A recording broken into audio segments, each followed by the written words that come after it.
Hello all. இன்னைக்கு நம்ம இன்ட்ரெஸ்டிங்கான ஒரு சின்ன கதையோட ஸ்டார்ட் பண்ண போறோம். குமார் ஒரு சின்ன அடகு கடையில கணக்கெழுதுற வேலை பார்க்குற ஒரு சாதாரண மனிதர். இந்த வேலை கூட அவரோட அப்பா பார்த்துட்டு வந்ததுதான். இவரோட சேர்த்து 3 தலைமுறை இதே வேலையை பார்த்துட்டு இருக்காங்க. அதனால வேற வழியே இல்லாம குமாரும் அந்த வேலையவே தொடர வேண்டிய நிலைமை ஆயிடுச்சு. பிடிக்கலனா கூட குடும்பத்தோட நிலைமை அவரை அந்த வேலைக்கு போக வச்சது. இருந்தாலும் குமார் மனசுக்குள்ள ஒரு பெரிய ஆசை இருந்துச்சு. ஒரு ஆசை அப்படின்னு சொன்னாலும் அது ரொம்பவே பெரிய ஆசையா இருந்துச்சு. ஒரு நாள் இல்ல ஒரு நாள் அந்த அடகு கடையில வர்ற தங்க நகைகளை வியாபாரம் செய்யணும் அப்படின்னு, ஒரு பெரிய நகைக்கடைக்கு ஓனரா இருக்கணும் அப்படின்னு. இதுதான் அவரோட மனசுல ஓடிட்டே இருந்துச்சு. ஆனா யாருக்கிட்டையும் வெளியில சொல்ல தைரியம் இல்லை. ஏன்னா அவருக்கே அந்த விஷயம் நடக்குமா அப்படின்னு ஒரு சந்தேகம் இருந்துச்சு. இப்படியே இந்த ஆசைகளோட நாள் நகர்ந்து போய்கிட்டே இருந்துச்சு. இதுக்கு நடுவில் அவருக்கு கல்யாணம் நடந்துச்சு. குமாருக்கு அழகான ஒரு பெண் குழந்தை பிறந்தாங்க. ரொம்ப ஆடம்பரமான வாழ்க்கை இல்லைனா கூட நிம்மதியான ஒரு அழகான வாழ்க்கையை வாழ்ந்துட்டு இருந்தாங்க. குமார் அவரோட வாழ்க்கைய ரசிச்சு ரசிச்சு வாழ்ந்தாரு. இப்படி போயிட்டு இருந்த வாழ்க்கையில ஒரு நாள் அவரோட நகைக்கடை ஐடியாவை அவரோட ஒய்ஃபு கிட்ட ஷேர் பண்றாரு. அது கேட்டதும் அவரோட ஒய்ஃபு உடனே சிரிச்சிட்டாங்க. குமாருக்கும் ஏன்டா இதை சொன்னோம் அப்படின்னு இருந்துச்சு. இருந்தாலும் அவரோட ஒய்ஃபு கிட்ட ஏன் சிரிக்கிற அப்படின்னு பாவமா கேட்டாரு. நான் ஏன் சிரிச்சேன் அப்படின்னு உங்களுக்கே தெரியுமே. நீங்க பாக்குற வேலை என்ன, உங்களோட ஆசை என்ன? தங்க நகையை அடகு வைக்கிற கடையில இருந்துக்கிட்டு நகை கடை வைக்கணும் அப்படின்னு சொன்னா யாரு தான் சிரிக்க மாட்டாங்க. உங்க கனவெல்லாம் மூட்டை கட்டி வச்சுட்டு ஒழுங்கா வேலைக்கு கிளம்பி போங்க அப்படின்னு சொன்னதும் குமாருக்கு மனசே சரியில்லை. இவ்வளோ நாள் எப்பவாவது நடக்கும் அப்படின்னு யோசிச்ச ஒரு விஷயத்த முதலா நடக்குமா அப்படின்னு கேட்டதும் அது நடக்காதுன்னு அவங்க சொன்னதும் இது வரைக்கும் கட்டி வச்சிருந்த கோட்டை எல்லாமே இடிஞ்சு போன மாதிரி இருந்துச்சு. எந்த ஒரு ப்ரூஃபும் இல்லாம வெறும் நம்பிக்கையா மட்டும் இருந்த அவரோட கனவு தப்பானதோ அப்படின்னு யோசிக்க ஆரம்பிச்சிட்டாரு. இது வரைக்கும் வராத சந்தேகம் எல்லாம் அவரோட மனசுல ரொம்ப ப்ரெஷர் பண்ண ஆரம்பிச்சது. இருந்தாலும் இந்த கனவு நிச்சயமா நடக்கும் அப்படின்னு ஒரு பெரிய நம்பிக்கையும் இருந்துச்சு. சரி, நடக்கிறது நடக்கட்டும், என்ன ஆனாலும் நான் என்னோட நம்பிக்கையை கைவிட போறதில்ல அப்படின்னு உறுதியா இருந்தாரு. இன்னும் சொல்ல போனா அதுக்கப்புறம் தான் அவரோட நம்பிக்கை அதிகமாச்சு அப்படின்னு கூட சொல்லலாம். தினமும் தூங்க போறதுக்கு முன்னாடி அவரோட சொந்த நகைக்கடையில உட்கார்ந்து வியாபாரம் செய்யற மாதிரியும் மக்கள் அவரோட கடையில சந்தோஷமா வந்து போற மாதிரியும் கற்பனை செய்ய ஆரம்பிச்சாரு. தினம் ஒவ்வொரு சீன் கற்பனை பண்ணி பார்த்தாரு. ஒரு நாள் 10 பேர் கூட்டமா வந்து நகை வாங்குறாங்க. அடுத்த நாள் அவரோட கடையில டிஸ்கவுண்ட் அப்படின்னு சொல்லி விளம்பரம் பண்றாரு. அதுக்கு அடுத்த நாளே கூட்டமா வந்து மக்கள் எல்லாத்தையும் வாங்கிட்டு போறாங்க. அதனால அவரோட லைஃப் ஸ்டைல் எப்படி மாறுது, பெரிய வீடு, காரு, இது எல்லாமே கற்பனை செய்ய ஆரம்பிச்சாரு. இது எல்லாமே அவரோட மனசுக்குள்ளேயே ஓடிட்டு இருந்துச்சு. ஆனாலும் குமாரோட ஒய்ஃபு அன்னைக்கு இருந்து அவரை கிண்டல் பண்றதை நிறுத்தவே இல்லை. அவரை இவங்க கூப்பிடுறதே எங்க நகைக்கடை முதலாளி அப்படின்னு தான். அவங்க இவரை கிண்டல் பண்றதுக்கு யூஸ் பண்ண அந்த வார்த்தை குமாரோட மனசுக்குள்ள வேற விதமா உறுதியான எண்ணத்தை உருவாக்குச்சு. எந்த காரணம் கொண்டும் அவரோட ஒய்ஃபு கிட்ட எதிர்த்து பேசுறதோ கோவப்படுறதோ இல்லை. அந்த வார்த்தைய அவர் நிஜம் அப்படின்னு நம்ப ஆரம்பிச்சாரு. எந்த ஒரு மாற்றமும் வீட்டில இருந்து தான் வர முடியும் அப்படின்னு நம்பின அவருக்கு அந்த வார்த்தைகள் கிண்டலா தெரியல. அது அவரை இன்னும் உற்சாகமாக தான் அந்த ஐடியாவை யோசிக்க வச்சுது. இந்த கதையில இப்போ ஒரு நல்ல பிரேக்கு. அந்த அடகு கடை முதலாளிக்கு ஒரு சின்ன ஹெல்த் இஷ்யூ. உடனே வெளிநாட்டுல இருந்து அவரோட மகன் அந்த முதலாளிய அவர் கூடவே வெளிநாட்டுக்கு கூட்டிட்டு போகணும் அப்படின்னு ஆசைப்பட்டாரு. அப்ப அந்த முதலாளி கடையை என்ன செய்யறது அப்படின்னு யோசிச்சப்போ அவரோட மகன் யாருக்காவது சேல் பண்ணிருங்கப்பா அப்படின்னு சொன்னாரு. ஆனா அந்த கடை ரொம்ப வருஷமா பல பேருக்கு பல சந்தர்ப்பத்துல உதவியா இருந்திருக்கு. சாதாரண மக்கள் ரொம்ப நம்பிக்கையா அந்த முதலாளியை தேடி வருவாங்க. அதுவும் 3 தலைமுறையா. அந்த 3 தலைமுறையா குமாரோட குடும்பத்துல இருந்து தான் கணக்கு எழுதுற வேலையும் பார்த்துட்டு இருந்திருக்காங்க. குமாருக்கும் அந்த கடைக்கு வர எல்லாரையும் நல்லாவே தெரியும். அவங்க குடும்பம், செய்யற வேலை, அவங்க உறவுக்காரங்க அப்படின்னு எல்லா டீட்டெயில்ஸும் நல்லாவே தெரியும். அதனால அந்த முதலாளி கடையை குமாரோட பொறுப்புல விட்டுட்டு போக முடிவு பண்ணாரு. இதை அவரோட மகன்கிட்ட கூட சொல்லல. குமாரை வீட்டுக்கு வர சொல்லி இந்த விஷயத்த சொன்னதும் குமாருக்கு என்ன பதில் சொல்றது அப்படின்னே தெரியல. அவரோட காதல கேட்கறது உண்மையா இல்ல கனவா அப்படின்னு யோசிச்சு அப்படியே சில மாதிரி நின்றுட்டு இருந்தாரு. தன்னோட கனவு நிஜமாக போறதுக்கான முதல் அறிகுறியா இந்த விஷயம் இருக்கிறத அவர் புரிஞ்சுக்கிட்டாரு. ஆனாலும் அவரோட சந்தோஷத்தை வெளிக்காட்டாம அந்த முதலாளி கிட்ட நீங்க திரும்பி வர்ற வரைக்கும் கடையை நான் நல்லா பார்த்துப்பேன் ஐயா அப்படின்னு சொன்னாரு. முதலாளியும் கடையை அவர்கிட்ட ஒப்படைச்சிட்டு வெளிநாட்டுக்கு போயிட்டாரு. குமாரோட கையில கொஞ்சம் பணத்தையும் அவர் கொடுத்துட்டு போனாரு. இதுக்கப்புறம் நடந்ததை சொல்லவா வேணும். குமார் அந்த சின்ன கடையை நல்லா டெவலப் பண்ணாரு. மக்கள் கிட்ட நியாயமான வட்டி வாங்கி நல்ல விதமா மக்களுக்கு உதவியும் செஞ்சாரு. வெறும் அடகு கடையா இருந்த அதை சின்ன சின்ன வெள்ளி பொருட்களை வாங்கி அதையும் சேல் பண்ண ஆரம்பிச்சாரு. அப்புறம் கொஞ்சம் கொஞ்சமா உழைச்சு வெறும் 1 கிராம் 2 கிராம் அப்படின்னு தங்க காசுகளையும் விற்க ஆரம்பிச்சாரு. நட்சத்திர ஜன்னலில் பாட்டுல வர்ற மாதிரி ஒரே பாட்டுல பெரிய ஆள் ஆகல அப்படின்னாலும் கூட கொஞ்சம் கொஞ்சமா உழைச்சு புது புது ஐடியாவை யோசிச்சு மக்களுக்கு யூஸ் ஆகுற மாதிரியான விதத்துல அவரோட வியாபாரத்தை செய்ய ஆரம்பிச்சாரு. ஒரு 3 வருஷம் ஆச்சு. வெறும் அடகு கடையா மட்டும் இல்லாம சின்ன சின்ன தோடு, மோதிரம், தங்க காசு, மூக்குத்தி அப்படின்னு குறைஞ்ச அளவுல இருக்கிற பொருட்களை விற்கிற நல்ல கடையா மாத்தினாரு. பெரிய லாபம் இல்லைன்னா கூட மக்கள் தேடி வந்து வாங்குற அளவுக்கு ஒரு நம்பிக்கையான கடையா அது மாதிரி இருந்துச்சு. வெளிநாட்டுக்கு போன அந்த முதலாளியும் அவரோட திறமைய பத்தி கேள்விப்பட்டு முழு கடையையும் அவரோட பொறுப்புலயே இருக்கட்டும் அப்படின்னு விட்டுட்டாரு. ஆனாலும் குமார் நன்றியை மறக்கவே இல்லை. எவ்வளோ லாபம் வந்தாலும் அந்த முழு கணக்கையும் அந்த முதலாளிக்கான ஒரு ஷேரையும் பேங்க் அக்கௌண்ட்ல கரெக்டா போட்டாரு. இவ்வளோதான் கதை. இதுக்கப்புறம் கண்டிப்பா குமார் நகைக்கடை ஆரம்பிச்சிருப்பாரு அப்படின்னு சொல்லவா வேணும். இந்த கதையெல்லாம் நிஜத்துல நடக்காது. ஏதோ கேட்க இன்ட்ரெஸ்டிங்கா இருக்கே அப்படின்னு தான் இது வரைக்கும் கேட்டோம். இந்த மாதிரி எல்லாம் அதிசயம் நடந்தா அப்புறம் எல்லாருமே பெரிய பணக்காரங்களா இருப்பாங்களே அப்படின்னு நீங்க சொல்றது கரெக்டு தான். இது ஒரு கற்பனை கதை தான். ஆனாலும் இந்த கதைக்குள்ள இருக்கிற நம்பிக்கை பொய்யானது கிடையாது. இன்னைக்கு பெரிய உயரத்துல இருக்கிற பல பேரோட வாழ்க்கையில இந்த நம்பிக்கை பெரிய அதிசயங்களை செஞ்சு காட்டியிருக்கு. நம்பிக்கையும் சந்தேகமும் ஒரே இடத்துல இருக்கிறதுக்கு வாய்ப்பே இல்லைதான். ஆனா எங்க சந்தேகம் இருக்கோ அங்கதான் இன்னும் அதிகமான நம்பிக்கையும் வளரணும். ஏன்னா நடக்கவே நடக்காது அப்படின்னு தெரிஞ்ச ஒரு விஷயம் கண்டிப்பா அவங்களோட சக்திக்கு மீறினதா மட்டும்தான் இருக்கும். அந்த பெரிய விஷயத்த யோசிக்கிற அளவுக்கு எண்ணம் இருக்கிற உங்களுக்கு அதை எப்படி செயலா கொண்டு வர்றது அப்படின்னு மட்டும்தான் சந்தேகமே வரும். லா ஆஃப் அட்ராக்ஷனோட பேசிக் ரூலே இதுதான். இப்ப நீங்க வாழ்ற வாழ்க்கைக்கு அடிப்படையான காரணம் உங்க எண்ணத்துல இருக்கிற குறைபாடு தானோ தவிர உங்களுக்கான லக்கு கிடையாது. சில பேருக்கு மட்டும்தான் லைஃப்ல பெரிய அச்சீவ்மெண்ட்லாம் செய்ய முடியும். வாழ்க்கையில பெரிய அளவுக்கு சாதனை செய்யறதுக்கு நல்ல பேக்ரவுண்ட் இருக்கணும், பரம்பரை பணக்காரங்களா இருக்கணும், இப்படியெல்லாம் இருந்தாதான் பெரிய கனவு காண்றதுக்கு தகுதி இருக்கு அப்படின்லாம் கிடையாது. இந்த மாதிரி எல்லாம் காரணங்களை சொல்லிட்டு நம்மளோட பெரிய பெரிய ஐடியாவை குழி தோண்டி நம்ம புதைச்சிட்டு இருக்கோம். அதுக்கப்புறம் யாராவது ஒருத்தர் அதே மாதிரியான ஐடியாவை சக்சஸ்ஃபுல்லா செஞ்சு காட்டுறப்போ, அட இதை நாம அப்பவே யோசிச்சோமே ஆனா செய்யாம விட்டுட்டோமே அப்படின்னு கவலையோட உங்க டெய்லி ஒர்க்கை நீங்க பார்க்க போயிடுவீங்க. உண்மையாவே சக்சஸ்ஃபுல்லா இருக்கிற எல்லாருக்குமே இதே மாதிரியான டவுட்ஸ் கண்டிப்பா வந்திருக்கும். அவங்கள சுத்தி இருக்கிற சூழல், அவங்களோட குடும்ப நிலவரம், இதுக்கு முன்னாடி அவங்க பார்த்த ஃபெயிலியர்ஸ், இது எல்லாமே அவங்கள ஒரு சந்தேகமான மனநிலைக்கு கொண்டு போயிருக்கும். ஆனா அந்த சந்தேகத்தையும் மீறி ஏதோ ஒரு ஸ்பெஷலான விஷயம் அவங்களோட கனவுகளை கைவிட வேணாம் அப்படின்னு சொல்லிக்கிட்டே இருக்கும். சில பேர் இதை பிடிவாதம் அப்படின்னு சொல்லுவாங்க. இன்னும் சிலர் இவனுக்கு வேற வேலையே கிடையாதுப்பா, எப்ப பாரு இப்படிதான் எதையாவது புதுசா பண்றேன் அப்படின்னு நேரத்தை வீணாக்கிட்டு இருப்பான் அப்படின்னு ஒரு கமெண்ட்ல மொத்த உழைப்பையும் காலி பண்ணிட்டு போவாங்க.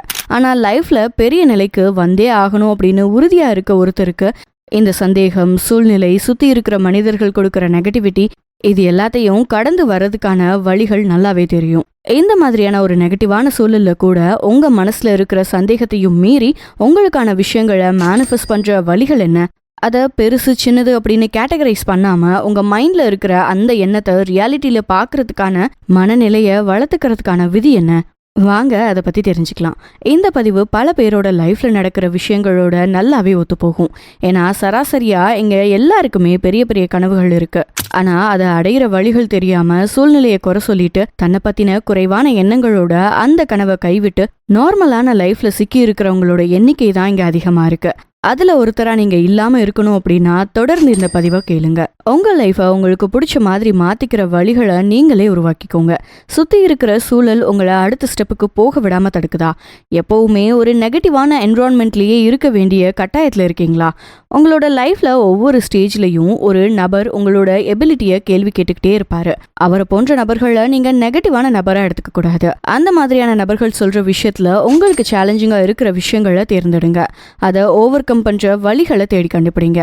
யார் ஒருத்தர் உங்களை குறைவா நினைக்கிறாங்களோ அவரோட கருத்துக்களை உங்களுக்கு ஏத்த மாதிரி சாதகமா மாத்த முயற்சி பண்ணுங்க. ஏன்னா இந்த மாதிரி சில நபர்கள் தான் நம்ம மனசுல ஒரு உறுதியான எண்ணத்தை கொண்டு வருவாங்க. இவங்க சொல்ற கமெண்ட்ஸை உங்களுக்கான பாசிட்டிவ் எனர்ஜியை மாத்த தெரிஞ்சிருக்கணுமோ தவிர அதை வச்சு உங்களோட திறமைய கம்மியா மதிப்பிடவே கூடாது. முதல்ல உங்க மனசுக்கு நீங்க யாரு அப்படின்னு நல்லா புரிய வைக்கணும். இதுக்கு உங்களுக்கான சில தனிமையான நேரம் கட்டாயம் தேவைப்படும். அந்த தனிமையான நேரத்துல அமைதியா தெளிவான சிந்தனைகளை வளர்த்துக்க முயற்சி பண்ணணும். இதுக்கு நல்ல மெடிடேஷன் டைம் கண்டிப்பா உதவியா இருக்கும். மெடிடேஷன் செய்யறதோட நல்ல விளைவுகளை பத்தி புதுசா எதுவுமே சொல்ல போறதில்ல.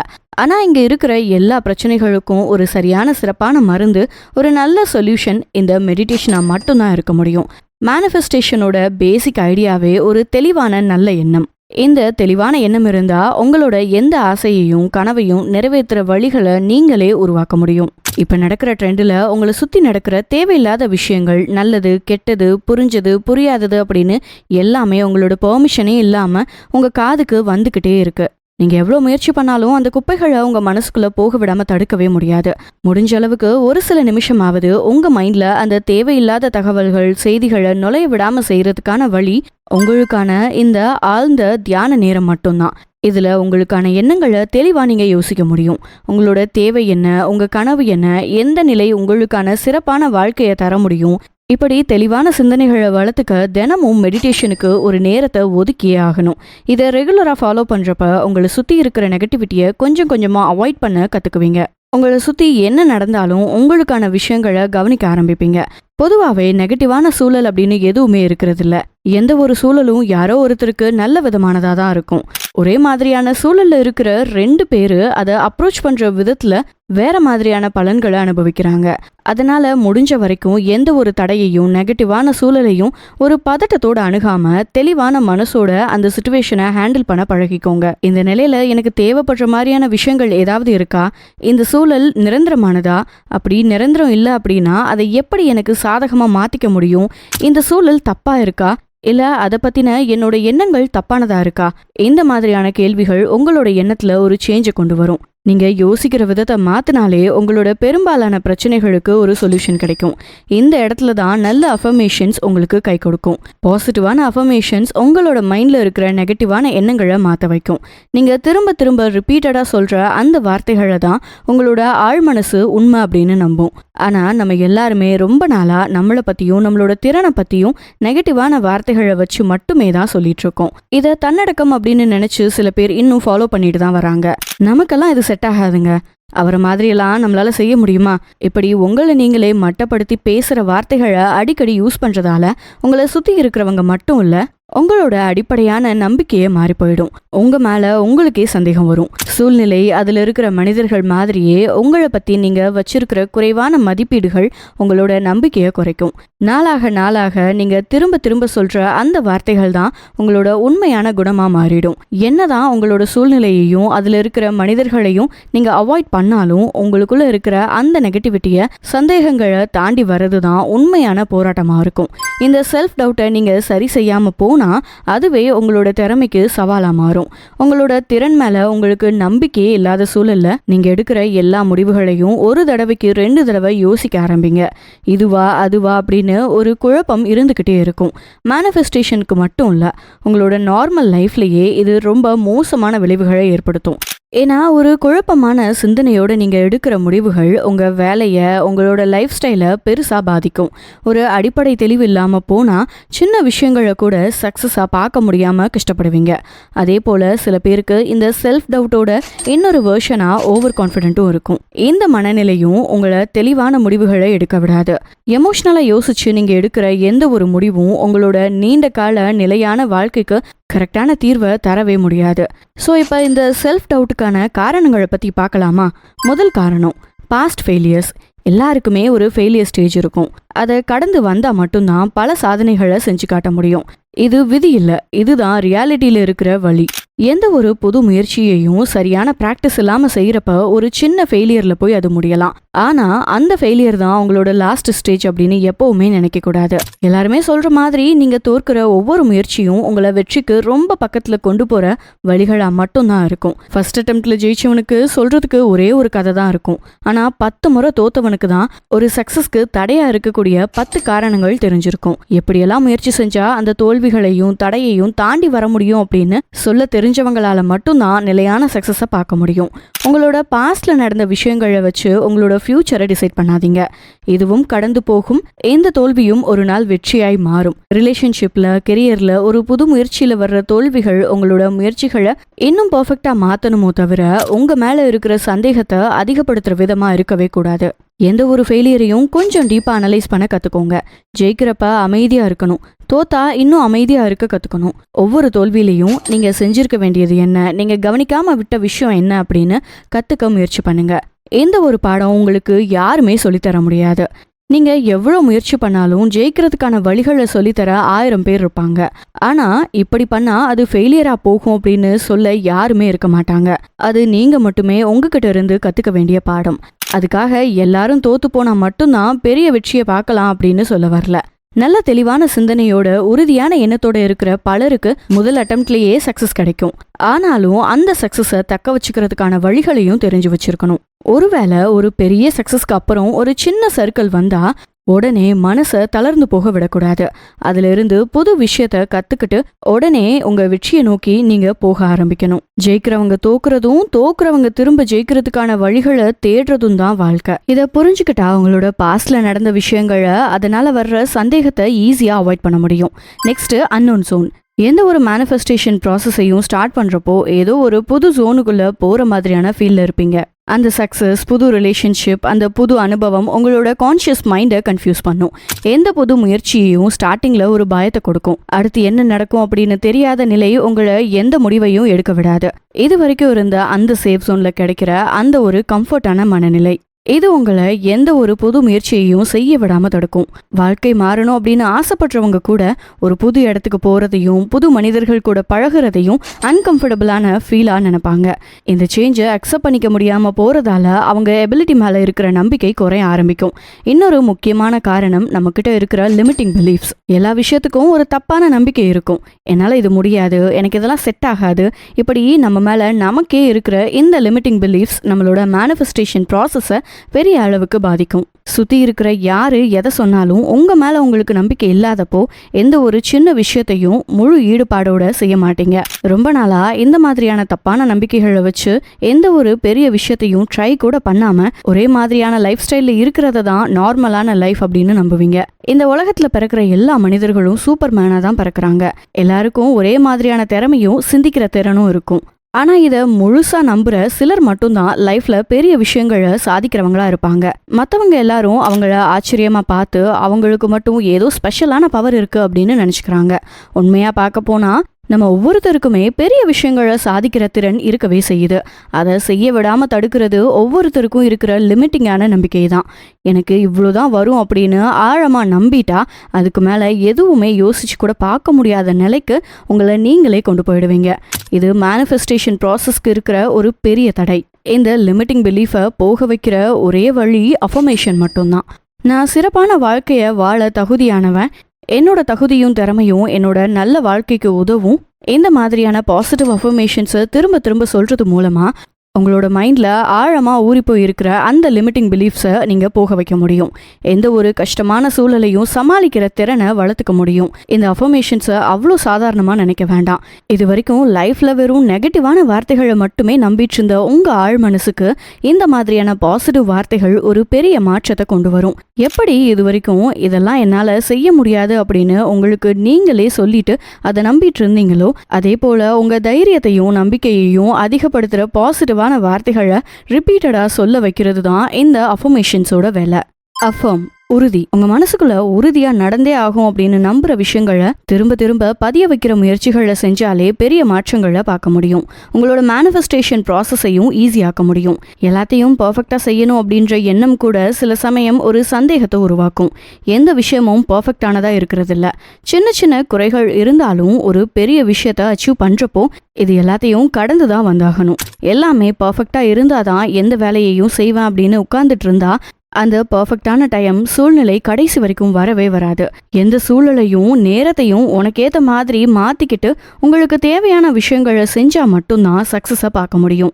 இந்த மாதிரி இருக்கிற செல்ஃப் டவுட்ஸ் எல்லாத்தையும் சரி செஞ்சா மட்டும்தான் உங்களோட எண்ணத்துல தெளிவான சிந்தனைகளை வளர்த்துக்க முடியும். இந்த மாதிரி வர்ற சந்தேகத்தை போக வைக்கிற வழிகள் நிறையவே இருக்கு. ஒவ்வொருத்தரும் அவங்களோட டவுட்ஸை கிளியர் பண்ண பல முயற்சிகளை செஞ்சுட்டே இருக்காங்க.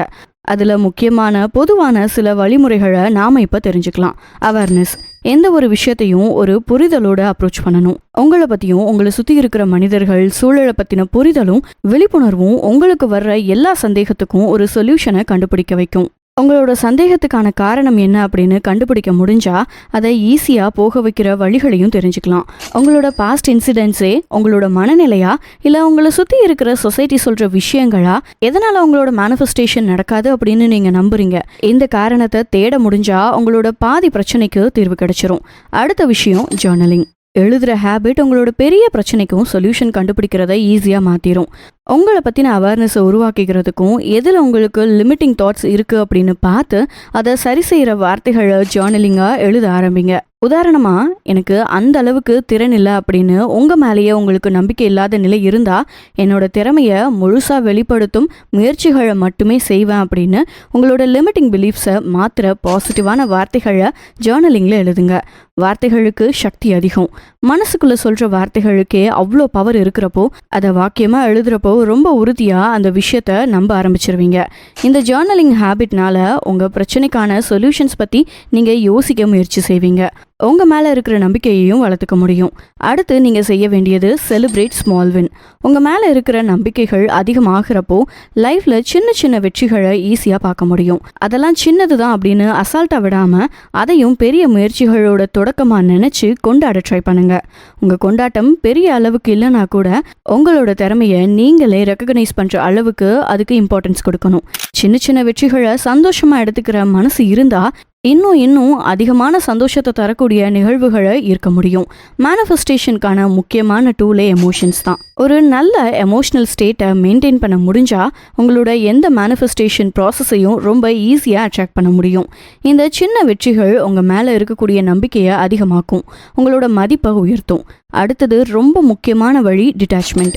இந்த டிட்டாச்மெண்ட் ஸ்டேட்டை பலரும் தப்பாவே புரிஞ்சு வச்சிருக்காங்க அப்படின்னு சொல்லலாம். நடந்தா நடக்கட்டும் அப்படின்ற மனநிலை தான் டிட்டாச்சா இருக்கிறது அப்படின்னு தப்பான புரிதலோட இருக்காங்க. ஆனா செய்ய வேண்டிய எல்லா முயற்சியையும் செஞ்சு முடிச்சுட்டு நம்பிக்கையோட இது கட்டாயம் நடந்தே தீரும் அப்படின்னு ஒரு எண்ணம் இருந்தா அது எப்ப நடக்கும், எப்படி நடக்கும் அப்படின்னு யோசிச்சுட்டே இருக்க மாட்டீங்க. உங்களோட கவனம் அடுத்த வேலையை நோக்கி போகும். யூனிவர்ஸ் உங்களுக்கான சரியான நேரத்துல சரியான விஷயங்களை நடத்தும் அப்படின்னு நம்பினா மட்டும்தான் இந்த டிட்டாச்மெண்ட் ப்ராசஸை வச்சு உங்க மேனிஃபெஸ்டேஷனை ஈஸியாக்க முடியும். இந்த நிலையை உங்க மைண்ட்ல கொண்டு வர முடிஞ்சா உங்களுக்கு இருக்கிற எல்லா சந்தேகத்தையும் தாண்டி வந்துட்டீங்க அப்படின்னு புரிஞ்சுக்கலாம். யூனிவர்ஸ் மேல முழு நம்பிக்கையையும் வைக்க முடிஞ்சா சின்ன சின்ன அற்ப சந்தேகத்துக்கு கூட இடமே இல்லாம போகும். இயல்பா நேச்சுரலா உங்களோட மேனிஃபெஸ்டேஷன் நிஜமாகிறத நீங்களே உணர முடியும். லாஸ்ட் அண்ட் ஃபைனலா அஃபர்மேஷன், விஷுவலைசேஷன். உங்களோட லைஃப் ஸ்டைல், உங்களோட ப்ராப்ளம்ஸ், டவுட்டை போக வைக்கக்கூடிய பாசிட்டிவ் அஃபர்மேஷன்ஸை நீங்களே உருவாக்குங்க. ஒரு டெய்லி ப்ராக்டிஸாக இந்த அஃபர்மேஷன்ஸை எப்பவும் சொல்லிக்கிட்டே இருங்க. உங்கள் டவுட்ஸ் கிளியர் ஆகிற வரைக்கும், உங்கள் மனசில் இருக்கிற தேவையில்லாத சந்தேகம் போகிற வரைக்கும் இந்த அஃபர்மேஷன்ஸை கண்டினியூவாக பண்ணுங்க. எந்த ஒரு கஷ்டமான சூழல் வந்தாலும் அந்த செகண்டே உங்களை பாசிட்டிவாக ஃபீல் பண்ண வைக்கிற ஸ்டேட்மெண்ட்டை மனசுக்குள்ளே சொல்ல ஆரம்பிங்க. இதனால அந்த சூழலோட இறுக்கம் குறையும், உங்கள் மேலே இருக்கிற நம்பிக்கை அதிகமாகும். அதே போல் நல்ல விஷுவலைசேஷன் முறையை பிராக்டிஸ் பண்ணா கூட தேவையில்லாத நெகட்டிவ் எண்ணங்களை போக வைக்க முடியும். நீங்க நடக்கணும் அப்படின்னு நினைக்கிறத உங்களோட மனசுக்குள்ள கற்பனையா பார்க்க முடிஞ்சா உங்களோட ஆழ் மனசுக்கு அதை விட நம்பிக்கையான வழி வேற எதுவுமே இருக்க முடியாது. உங்களோட எண்ணம் நிஜமா நடந்தா எப்படி இருக்கும் அப்படின்னு உங்க ஆழ் மனசுக்கு புரிய வச்சுட்டா அதே உணர்வு தரக்கூடிய நிகழ்வுகளை உங்க ரியாலிட்டியில கொண்டு வரும். இது மேஜிக்கல்ல, இதுதான் வைப்ரேஷனல் மேட்ச் அப்படின்னு சொல்லுவாங்க. நீங்க எந்த உணர்வை அதிகமா வெளிப்படுத்துறீங்களோ அதே மாதிரியான விஷயங்களை மட்டும்தான் உங்க லைஃப்ல இருக்கிறீங்க. இதுதான் மேனிஃபெஸ்டேஷன் ப்ராசஸோட பேசிக் லா ஆஃப் அட்ராக்ஷன். ஒரே மாதிரியான விஷயங்கள் தான் தன்னைத்தானே ஈர்த்துக்கும். இந்த விதிப்படி உங்க மைண்ட்ல நீங்க விஷுவலைஸ் பண்ற காட்சிகள் தரக்கூடிய உணர்வுகளை உங்களோட ரியல் லைஃப்லயும் பார்க்க முடியும். இதெல்லாம் நடக்குமா அப்படின்னு நீங்க சந்தேகப்படுற விஷயங்களை கூட உங்களுக்கு தேவையான நல்ல முடிவை நோக்கி உங்க எண்ணத்தை மாத்தினா ஈஸியா மேனிஃபெஸ்ட் பண்ணிட முடியும். மேனிஃபெஸ்டேஷன்ல மேஜிக்கான விஷயங்கள் இல்ல, உங்க எண்ணத்துல இருக்கிற தெளிவையும் உறுதியையும் உங்க ரியாலிட்டியில கொண்டு வரக்கூடிய வழிகள் தான். Focus on decide. உங்களோட தகுதிகளை பத்தி யோசிக்காம உங்களோட இறுதி முடிவை பத்தியும் அதனால உங்க வாழ்க்கை மாற போறத பத்தி மட்டுமே யோசிக்க முடிஞ்சா உங்களுக்கு வரக்கூடிய எந்த டவுட்ஸையும் நீங்க தாண்டி வர முடியும். அக்செப்டன்ஸ். உங்களுக்கு வரக்கூடிய சின்ன சின்ன தடைகளை, சந்தேகத்தை அவாய்ட் பண்ணாம அதை முழுசா அப்படியே அக்செப்ட் பண்ணிக்கிற மனநிலையை வளர்த்துக்கணும். அப்பதான் அதுல இருந்து வெளியில வரதுக்கான வழிகளை கண்டுபிடிக்க முடியும். Affirmations and visualisation. நீங்க விரும்புற விஷயத்த தெளிவான காட்சியா பார்க்க முடிஞ்சா, தெளிவான வார்த்தைகளா சொல்ல முடிஞ்சா, உங்களோட எந்த சந்தேகமும் பொடி பொடியா நொறுங்கி போகும். உங்க மனசுல இருக்கிற லிமிட்டிங் பிலீஃப்ஸை போக வைக்கிற சிறந்த வழி இந்த ரெண்டும் தான். உங்க டெய்லி பிராக்டிஸ்ல இதை கண்டிப்பா ஃபாலோ பண்ணுங்க. Gratitude and detachment. சின்ன சின்ன நல்ல விஷயங்களுக்கு நன்றி சொல்றதும், உங்களோட முடிவுகள்ல இருந்து உங்க கண்ட்ரோலை கைவிடுறதும் உங்க மேனிஃபெஸ்டேஷன் ப்ராசஸை இன்னும் சுலபமாக்கும். இது மட்டும் இல்லாம இன்னும் சில டெக்னிக்ஸ் இருக்கு, அதை பத்தி பார்க்கலாம். 1 ஸ்கிரிப்டிங், அடுத்து 555 மெத்தட், அப்புறம் விஷன் போர்டு. இந்த மாதிரியான இன்னும் சில ஸ்பெஷலான டெக்னிக்ஸை சரியா பயன்படுத்தி உங்களுக்கு இருக்க நெகட்டிவான பிலீஃப்ஸை சரி செஞ்சுக்க முடியும். Believe your self. இதுக்கு முன்னாடி சொன்ன எல்லாமே உங்களோட நம்பிக்கையை வளர்த்துக்கிறதுக்கான வழிகள் மட்டும்தான். வழிகள் 1000 இருந்தாலும் அதை முழுசா நம்பி ஏத்துக்கிற மனசு வேணும். உங்க மேலையும் உங்க திறன் மேலையும் முழு நம்பிக்கை வரணும். அதுதான் உங்களை பல சாதனைகளை செய்ய வைக்கும். கடைசியா ட்ரஸ்ட் தி ப்ராசஸ். மேனிஃபெஸ்டேஷன் அப்படிங்கிறது ஒரே ஒரு முறை மட்டுமே நடக்கிற அதிசயம் இல்லை. உங்களோட சந்தேகங்களை போக வச்சா, உங்க மேல இருக்கிற நம்பிக்கையை அதிகப்படுத்தி, உங்க லைஃப்ல நீங்க ஆசைப்பட்ட எல்லாத்தையுமே ரியாலிட்டியில பார்க்க வைக்கிற ஒரு கண்டினியூஸ் ப்ராசஸ் தான். இதை சரியா புரிஞ்சுக்கிட்டா லைஃப் டைம் முழுக்கவும் உங்களோட வாழ்க்கையை நீங்க விரும்பின மாதிரி அமைச்சுக்க முடியும். அதுக்கு நீங்க இந்த ப்ராசஸை முழுசா நம்பி ஏத்துக்கணும். நம்பிக்கை மட்டும்தான் பல அதிசயங்களையும் ஆச்சரியங்களையும் செஞ்சு காட்ட வைக்கிற ஒரே வார்த்தை. இந்த பிரபஞ்சத்தின் மேல நம்பிக்கை வைங்க. உங்க மேல இருக்கிற நம்பிக்கைகளையும் அதிகமாக்குங்க. எந்த சந்தேகமும் இல்லாம உங்களோட மேனிஃபெஸ்டேஷன் ப்ராசஸை ஈஸியா செய்யற வழிகளை நீங்களே உருவாக்குங்க. சங்கடமும் சந்தேகமும் தீர்ந்து சந்தோஷமான வாழ்க்கைய வாழ இங்க எல்லாருக்குமே சம உரிமை இருக்கு. அதை உணர்ந்து உங்களோட லைஃப்ல எல்லா விஷயத்தையும் உங்களுக்கு பிடிச்ச மாதிரி அமைச்சுக்கோங்க. உங்க எல்லாரோட வாழ்க்கையிலையும் சந்தோஷம் மட்டுமே நிலையானதா இருக்கட்டும். உங்களோட டவுட்டை சரி செஞ்சு உங்களுக்கான மேனிஃபெஸ்டேஷன் ப்ராசஸை ஈஸியா அச்சீவ் பண்ணீங்க அப்படின்னு எங்களோட ஷேர் பண்ணிக்கோங்க. உங்க அனுபவம் யாரோ ஒருத்தரோட லைஃப்ல ஒரு நல்ல மாற்றத்தை கொண்டு வரலாம். மேலும் இது போன்ற நல்ல பதிவுகளுக்கு சேனலை தொடர்ந்து ஃபாலோ பண்ணுங்க. மீண்டும் ஒரு நல்ல பதிவுல சந்திக்கலாம். நன்றி.